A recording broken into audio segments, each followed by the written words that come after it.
Hello, hello, Red Wings fans. Hermdo is back with you. Let's take a look at the Red Wings March record. So far in March 2026, the Detroit Red Wings have a record of 2-3-2, collecting 6 out of a possible 14 points. Pretty standard March performance for the Red Wings, who are dealing with a host of injuries and a lot. I mean, half their roster is Grand Rapids Griffins. As of right now, we're seeing more playtime from Emmett Finney and some other guys. Michael Brandsteg, Nygaard has been up and down. We got guys. I don't know if Leonard's in the lineup tonight or whatnot. There's all sorts of mixing up and going around here, but let's take a look at some of their results this month. March 2nd, won 4-2 at the Nashville Predators. March 4th, lost 4-3 in overtime to the Vegas Golden Knights. March 6th, lost 3-1 to the Florida Panthers. March 8th, won 3-0 against the New Jersey Devils. March 10th, lost 4-3 at the Florida Panthers. March 12th, lost 4-1 at Tampa Bay Lightning. March 4th, lost 3-2 at the Dallas Stars. They are going through a 3-game winless streak. But let's take a look at the current Atlantic Division standings with the Buffalo Sabres at the one spot. Believe it or not, the Buffalo Sabres are leading the Atlantic Division with a total of 88 points.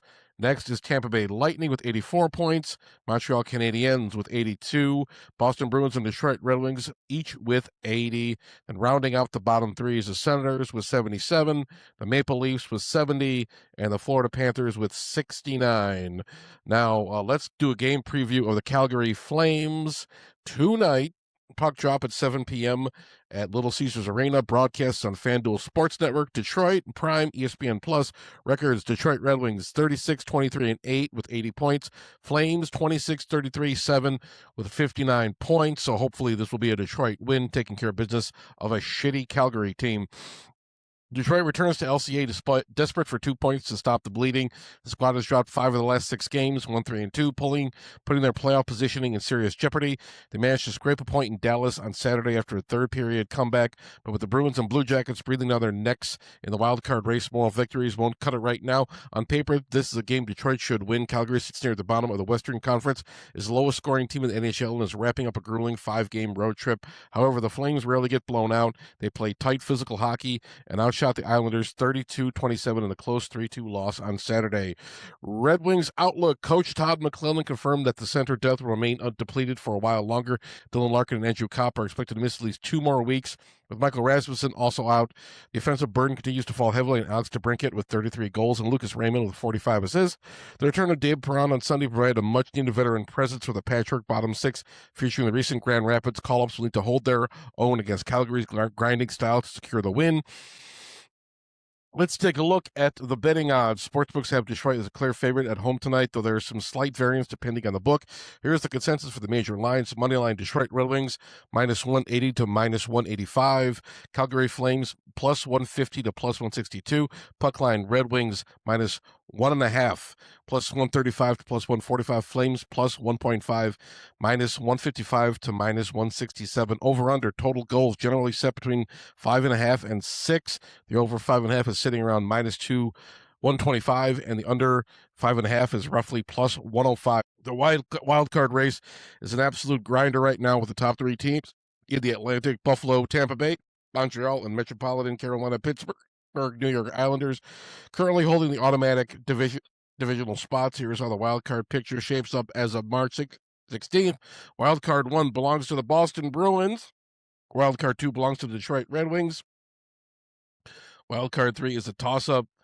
We got Columbus Blue Jackets, Ottawa Senators, Philadelphia Flyers, and Washington Capitals trailing behind them. The Detroit Red Wings still holding on to that wild card 2 spot. But the upcoming schedule. Let's take a look at the upcoming schedule of Detroit Rings wild card rivals, the Columbus Blue Jackets and the Boston Bruins. The Boston Bruins' upcoming schedule as of to late March: March 16th at the New Jersey Devils away. March 17th, Montreal Canadiens away. March 19th, Winnipeg Jets home. March 21st, the Red Wings away, which means it'll be at Little Caesars Arena. Toronto Maple Leafs on the 24th at home. Buffalo Sabres leading the Atlantic Division away on March 25th. March 28th, Minnesota Wild at home. March 29th, Columbus Blue Jackets, one of their wild card rivals, which is away. It'll be in Columbus. March 31st, Dallas Stars, the powerhouse in the West. They're playing at home. Columbus Blue Jackets, March 17th, the Carolina Hurricanes. That'll be difficult. March 19th, New York Rangers at home. March 21st, Seattle Kraken at home. March 22nd, New York Islanders away. March 24th, Philadelphia Flyers away. March 26th, Montreal Canadiens away.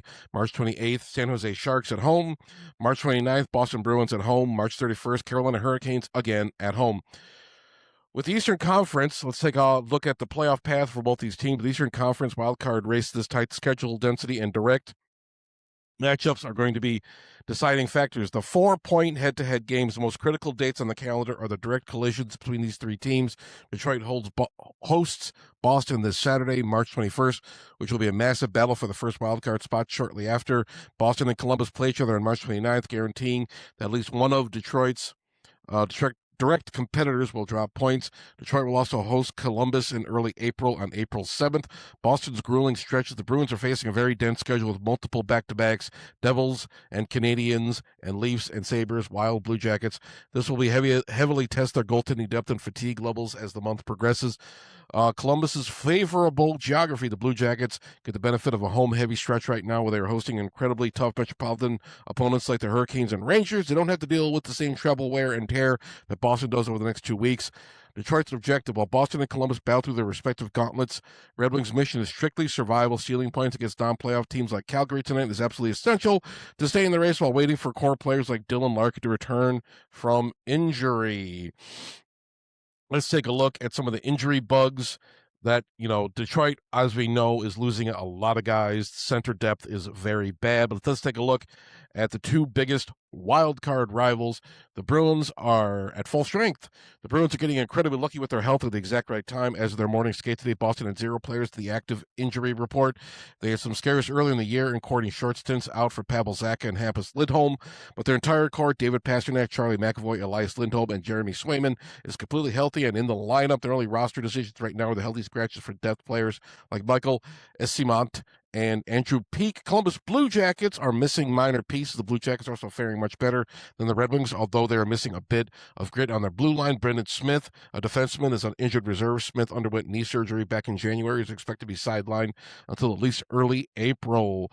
Eric Gudbranson, who was another defenseman, day-to-day upper body. He missed some time on the recent road trip, but is currently traveling with the team and could draw back into the lineup at any moment. Outside of the blue line, their forward group is entirely intact with Johnny Gaudreau, Zach Werenski, Johnny Gaudreau. No, he's dead. Zach Werenski and Adam Fantilli playing at healthy minutes. The bottom line for Detroit, this puts the Red Wings at a massive disadvantage while Boston and Columbus are pushing towards the playoffs. So their roster is operating 100%. Detroit is trying to survive. The Gauntlet's missing their captain, top 6 center Kopp, and a crucial veteran, Perron, just returning but still getting up to speed. The Red Wings are going to have to outwork healthy teams with a lineup full of Grand Rapids call-ups. So the Red Wings have their tasks ahead of them. They have their struggles ahead of them. There's going to be a very tight race going down to the wire. I'm still nervous about it, but the Hermdo guarantee still stands. The Red Wings will make the playoffs. I think I said they will win round 1-2. A little nervous about that one, but I'm not overly concerned. I think the Red Wings will, hopefully not fuck things up too bad, but you never know. It's March. It's Red Wings hockey.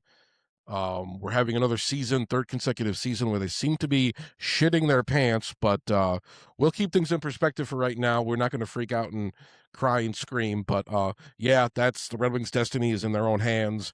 We'll see what happens, but that's going to do it for me. Leave a comment down below. Do you think the Red Wings are going to be making the playoffs? Do you think they're going to be able to push through this, hold on to a wild card spot, and keep their duct-taped Grand Rapids Griffins roster together? Or do you think they're going to fuck this up? Do you think it's going to be another black guy on the team? Do you think Todd McClellan's coaching future is going to be in jeopardy? Do you think Steve Yzerman's tenure as GM is going to be in jeopardy? Let me know in the comment section down below. Don't forget to subscribe to Detroit Fan Forum All sorts of good stuff coming your way. We're streaming 2 days a week now. All sorts of good stuff, hours and hours and hours of content, building up that follower base. We're on the road to 500. We're going to do a hoodie giveaway. We got all sorts of swag. We got all sorts of good stuff. Great channel. Me and Mark are kicking ass. We're really the most prominent Detroit podcast right now. Gotta love us. Make sure to subscribe. Mark beats me if we don't get enough subscribers. Mark is very, very mean. But that's going to do it for me. Thank you all for watching, and I'll talk to you guys later.